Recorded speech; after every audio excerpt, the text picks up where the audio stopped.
dragged, humiliated, thrown onto the pavement in front of his own store. The busy downtown street of Chicago had never seemed so still. People froze mid-step, their smartphones raised, recording every moment. Whispers spread faster than wildfire. Did he try to steal something? No way, look at him.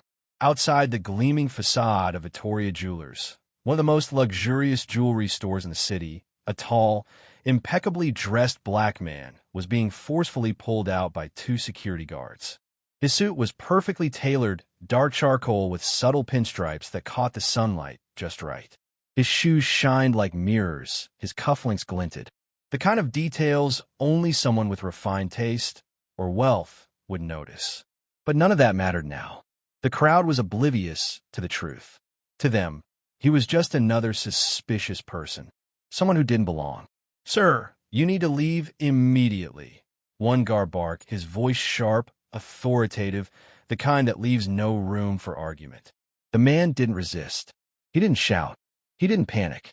He simply looked at them calmly, his eyes steady, voice measured. "On what grounds?"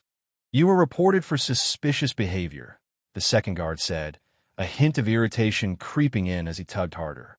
People leaned closer, phones out, faces reflecting curiosity and judgment. Some gasped. Some whispered. Others shook their heads in disgust. The irony of it was almost unbearable.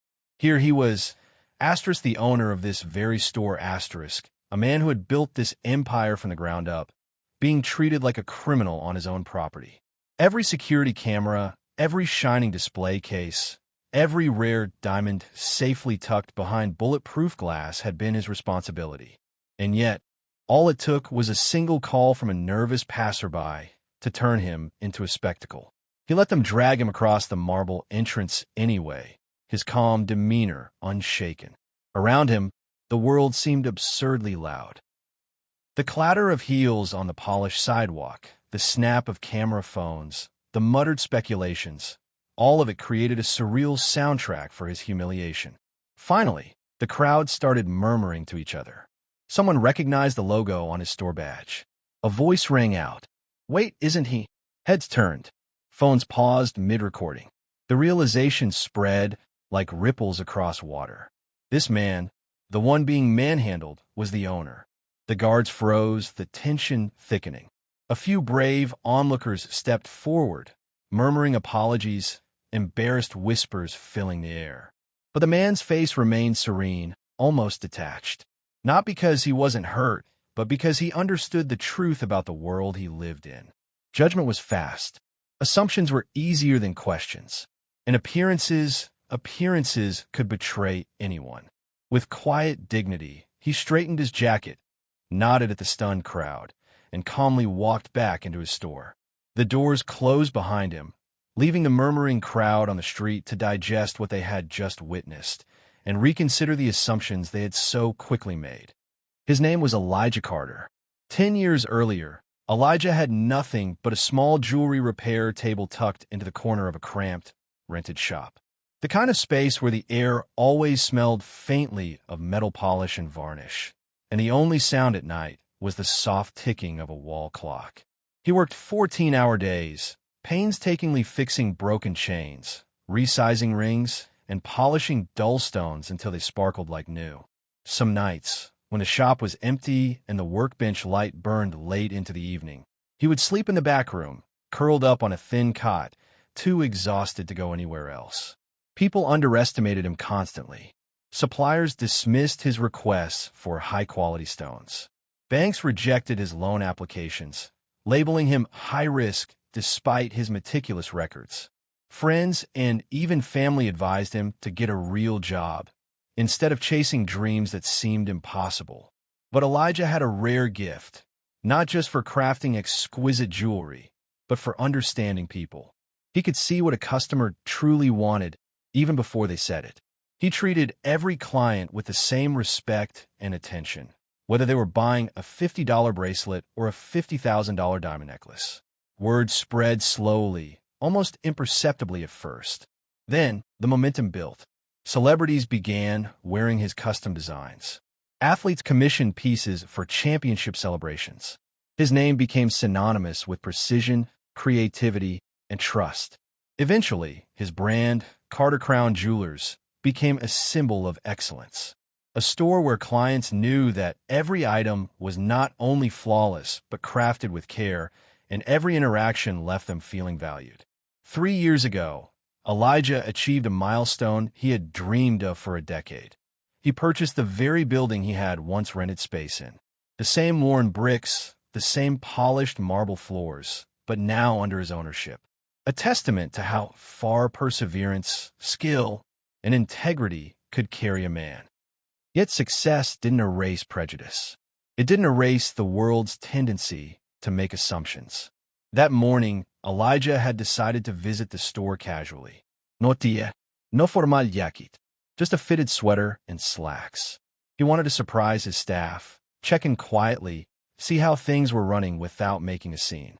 He wandered between the display cases, inspecting the new arrivals, admiring the way the sunlight glinted off the diamonds, running a hand over the smooth finish of a custom bracelet. He smiled at a clerk, nodded at another, and made a mental note of what needed attention. Unbeknownst to him, a new employee had spotted him from across the floor. Elijah's casual appearance, the way he lingered near high-value items, seemed out of place. The employee, unsure and nervous, decided to act. Suspicious male loitering near high-value items, the young clerk reported. And without verifying anything, without asking a single question, the security team sprang into action. In moments, Elijah Carter, the man who had built an empire from scratch, the man whose name was a mark of trust and luxury, was being treated like a common intruder. As Elijah stood on the sidewalk, dust on his sleeve for where the guards had roughly yanked him, he moved with a calm that seemed almost surreal given the chaos around him. The crowd pressed closer, phones raised, whispers bouncing off the tall buildings, speculation thick in the air. The guards stiffened immediately, ready for whatever might come next. But Elijah didn't reach for a weapon. He didn't make a sudden move. He reached into his pocket and pulled out a sleek black phone, the kind of device that could be mistaken for just another accessory. But in his hands, it carried authority. He dialed a single number. Inside the store, every employee's phone buzzed simultaneously. A sharp, unmistakable tone, the internal emergency alert, one that only the CEO could trigger. The entire staff froze, phones in hand, exchanging confused glances. Panic and curiosity flared in equal measure. An emergency? One junior clerk whispered. Then Sophia, the store manager, looked toward the entrance. Her eyes widened, her face drained of color. Recognition hit her like a lightning bolt. "Oh my God, Mr. Carter!" she gasped, her voice cracking under a mix of fear, embarrassment, and awe. The guards halted mid-step, their grips loosened, uncertainty overtaking their authority. The crowd went silent, the murmurs dying as realization began to spread like wildfire. Sophia ran outside, nearly tripping over the curb at a rush, and stopped just a few feet from Elijah. She reached out instinctively, eyes wide and shimmering. "Sir, I didn't," she began, but the words faltered. Elijah tilted his head slightly, a faint smile brushing his lips. Calm, composed, unshaken. He adjusted his sleeve, brushing off dust, and addressed the guards in a voice low but firm, carrying the weight of command. "I was hoping to observe customer experience anonymously," he said quietly. "I suppose I got a very real one." Someone in the crowd whispered to their neighbor, a stunned tone in their voice. "Wait, he owns his place." Heads turned. Phones wavered in midair. Slowly, one man at the front lowered his device, disbelief painted across his face. Others hesitated, trying to reconcile the man they had just seen humiliated with the one they now realized was the very figure behind the luxurious jewelry store. But Elijah wasn't finished. Not yet. He looked out over the gathering crowd, over the curious eyes and recording cameras, and his voice, calm but carrying authority, cut through the tension. "Please keep recording," he said. The words seemed almost prophetic. The crowd blinked, uncertain, but then slowly, almost reverently, phones rose again. The reality of the moment was now in everyone's hands, literally and figuratively. This wasn't humiliation anymore. It wasn't spectacle. It was revelation. A lesson wrapped in real-life irony. The man they had assumed was a thief, the one dragged across polished marble, the one they had judged in seconds. He was Elijah Carter, owner, creator of the empire standing tall behind him. And in that instant, the energy of the street shifted. Curiosity became awe. Judgment became reflection. Phones capture not shame, but justice and irony intertwined. Elijah's calm presence turned what had started as a public spectacle into a quiet, unforgettable statement about perception, prejudice, and dignity. The guards finally stepped back, sheepish and uncertain. Sophia stayed close, offering silent support. Elijah adjusted his sleeve once more, glanced at the crowd, and for the first time that morning, allowed himself a small, satisfied smile. Within minutes, the video was live online. Not a scandal, not a viral humiliation, not another caught-on-camera moment designed to provoke outrage. This was something different. Elijah Carter stood on the sidewalk, composed, the polished marble of his store gleaming behind him. The cameras captured every detail. The dust on his sleeve, the calm steadiness in his eyes, the quiet authority in his posture. And Elijah addressed them directly, speaking with clarity and conviction that demanded attention. This store was built on respect, he said, his voice firm but measured. Respect for customers. Respect for the community. Respect for dignity. He paused, letting the words sink in. The murmurs of the crowd faded. Even the breeze seemed to hold its breath. Today I experienced what many people face far too often, assumptions without conversation, he continued. His gaze swept over the security guards, who shifted awkwardly, shame and discomfort evident in their posture. He glanced at the young employee who had reported him, trembling near the entrance, eyes wide, cheeks flushed with embarrassment. Elijah didn't yell. He didn't insult anyone. There was no public shaming. Instead, he did something unexpected. He turned the moment into a lesson. To my team, he said, voice steady, eyes meeting those of his staff. This is not about punishment. This is about education. He stepped closer to the security guards, whose grips were still tense from the earlier confrontation. You were doing your job, but next time, verify before you act. Make sure your judgment doesn't harm someone unjustly. Then he turned to the rest of the staff. We will begin mandatory bias and customer experience training immediately.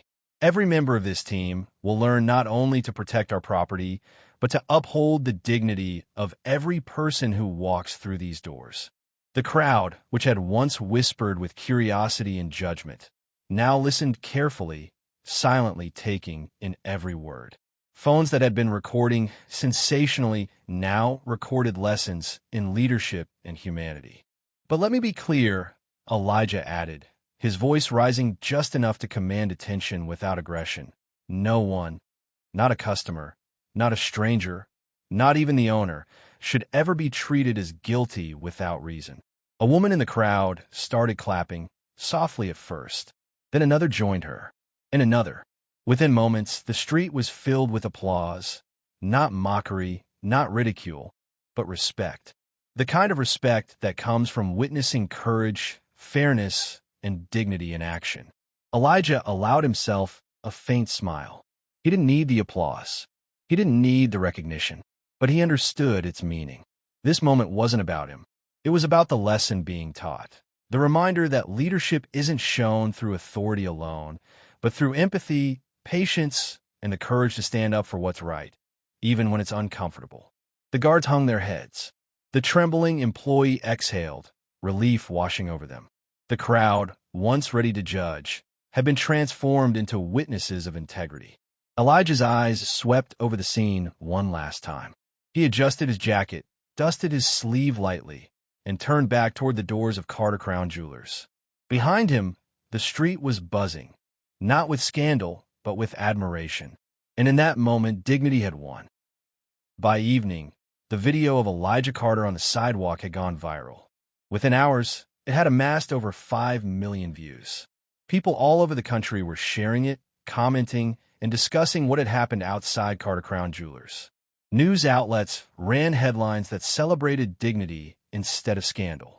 The CEO who turned humiliation into a masterclass. From pavement to power, how one man's calm command shocked Chicago. Leadership in action, lessons from a viral moment. Social media lit up, but the most shocking part wasn't the attention. It was what Elijah did next. The following morning, he gathered his team.